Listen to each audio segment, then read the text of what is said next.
Isa sa kasanayan na dapat meron ang tao ay ang kahandaan sa panahon ng mga kalamidad. At maswerte tayo dito sa Kidapawan City dahil mayroong pagsasanay na inihahandog ang City Disaster Risk and Reduction Management Office ng libre.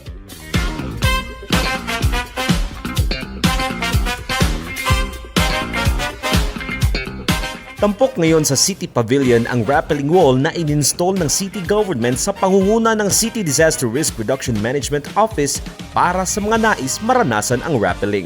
Isang uri ng sport at pamamaraan na karaniwang isinasama sa pagsasanay para sa disaster risk reduction and management, lalo na para sa mga operasyong pang-rescue, kagaya ng paglusong sa matarik na dalisdis o bangin gamit ang lubid at harness. Isang mahalagang teknik sa pagsagip ng mga tao lalo na sa mga emergency situation gaya ng lindol o pagbaha kung saan maaaring gumuho o masira ang mga istruktura. Hey, from my background, makita ninyo kanang naadya sa likod nako, mo na siya nga to ang gitawag og rope rescue wall. Ang rope rescue wall, it is a discipline of ropemanship kung asa gamit kay siya no para sa to ang mga rescue and mga search and retrieval activities. And right now, samtang ang ato ang bansa busy sa ato ang response to the Typhoon Imong and the Typhoon Dantes effect in Northern Luzon, fortunate diri sa kuan, fortunate diri sa Kidapawan, diri sa Mindanao because natay maayong weather.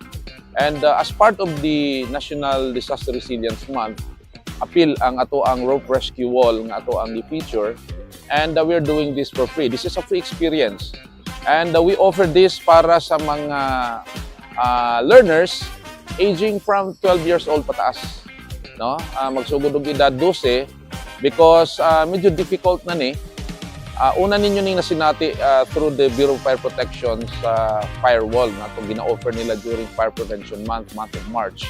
Now, medyo difficult na ni, level 2 na kita. Ang atong height is already 20 feet.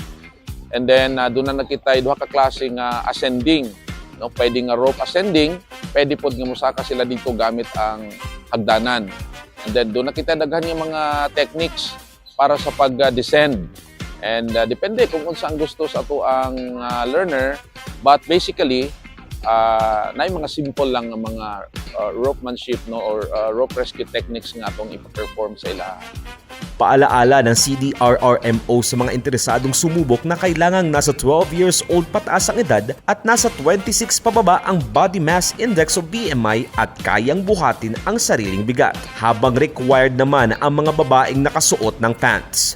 Layo ng aktibidad, nasanayin at ihanda ang publiko para sa mga emergency situation at itampok din ang mga kasanayang meron ang mga personnel ng CDRRMO. May panawagan naman si CDRRM Officer Salmer Bernaldez sa publiko hinggil dito. It is activity for the National Disaster Resilience Month, but it will not end with the NDRM. Hanggang sa ating Timpupo, nandyan pa rin yung ating rope rescue wall. No?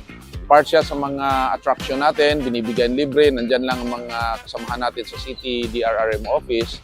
And with the Bureau of Fire Protection Kidapawan, partner natin sila rito, para lahat ng mga interested, no, they just come and we will assist them. We will make sure na okay sila, they are safe, we have safety officers, and we will guarantee safety while they are performing itong ating rope rescue wall. Kahit anong techniques gusto nila, we can have them perform that. Pero syempre sa mga beginners, yung mga basic techniques yung ibibigay natin ipapaperform. Panawagan din natin sa publiko, tangkilikin natin ito at let's avail of it. Dahil sa ibang mga lugar, mga ganitong uri ng activities, binabayaran ito, may bayad ito sa ibang lugar. Dito libre ito, ino-offer ng City Government of Kidapawan at ni DRRM Council Chairman Mayor Pao Evangelista kasi gusto nga ni Mayor gawin itong year-long, no? Buong taon nandyan na. So pinag-aaralan natin ngayon kung paano natin gawing year-long itong ating activity ng rope rescue wall.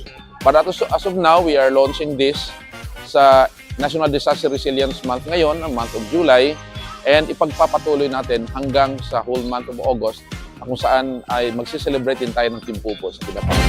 Para sa CIO News, ako si Fon Clark Herrera ng City Information Office.